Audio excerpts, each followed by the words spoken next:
পুরানো এই জমিদার বাড়ির ভাঙা দেয়াল আর শ্যাওলা ধরা থামগুলোর আড়ালে লুকিয়ে আছে এক রোমহর্ষক রহস্য, যা শুনলে আপনার গায়ের লোম খাড়া হয়ে যাবে। আপনি কি জানেন ১০০ বছর আগে এক ঝড়ের রাতে এই বাড়ির সবচাইতে মূল্যবান সোনার বাঁশিটি চিরতরে উধাও হয়ে গিয়েছিল, যার সুর আজও নাকি নিঝুম রাতে শোনা যায়? গ্রামের মানুষ বলে সেই বাঁশির সাথে জড়িয়ে আছে এক ভয়ঙ্কর অভিশাপ। কিন্তু আসল সত্যটা কি তা কি কেউ জানে? আজ আমরা সেই হারানো ইতিহাসের ধুলো উড়িয়ে খুঁজে বের করব সেই বাঁশি চুরির পেছনের আসল রহস্য। তাই ভিডিওটি শেষ পর্যন্ত দেখুন, কারণ ভিডিওর শেষে এমন এক তথ্য আছে যা আপনার সব ধারণা বদলে দেবে।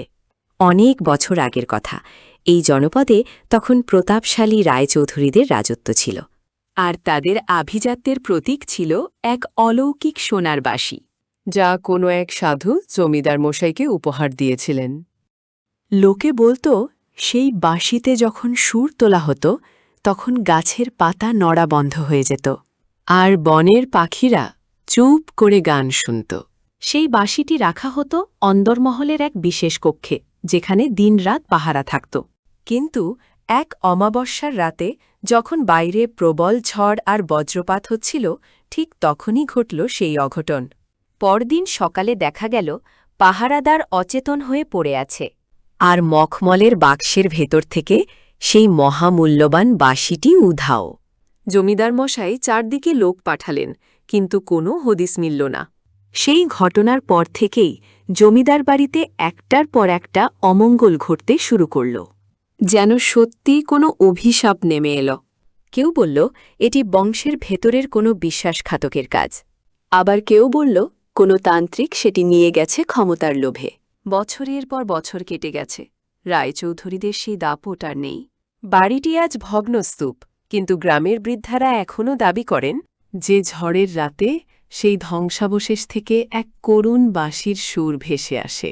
অনেকে মনে করেন বাঁশিটি বাড়ির ভেতরেই কোথাও মাটির নিচে বা কোনো গোপন সুড়ঙ্গে লুকানো আছে, যা পাওয়ার চেষ্টা করলেই বিপদ নেমে আসে। আজকের এই ভিডিওতে আমরা সেই পুরনো দলিলাদি আর মানুষের মুখে মুখে ফেরা গল্পগুলো বিশ্লেষণ করব। অনেকে মনে করেন জমিদার বাড়ির ছোট ছেলে, যিনি গান খুব ভালোবাসতেন, তিনি হয়তো বাঁশিটিকে কারো হাত থেকে বাঁচাতে কোনো গোপন জায়গায় সরিয়ে ফেলেছিলেন, যা তিনি কাউকে বলে যাওয়ার সময় পাননি। আজও যখন গবেষকরা বা কৌতূহলী মানুষ সেখানে যান, তারা এক অদ্ভুত শিহরণ অনুভব করেন। সেই সোনার বাঁশি কি শুধুই একটি বস্তু ছিল, নাকি তার সাথে জড়িয়েছিল এই জনপদের কোনো গোপন ভাগ্য? এই রহস্যের জট খুলতে আমরা কি আজ সফল হব? মানুষের লোভ আর ঐতিহ্যের লড়াইয়ের এই গল্প আজও আমাদের ভাবিয়ে তোলে।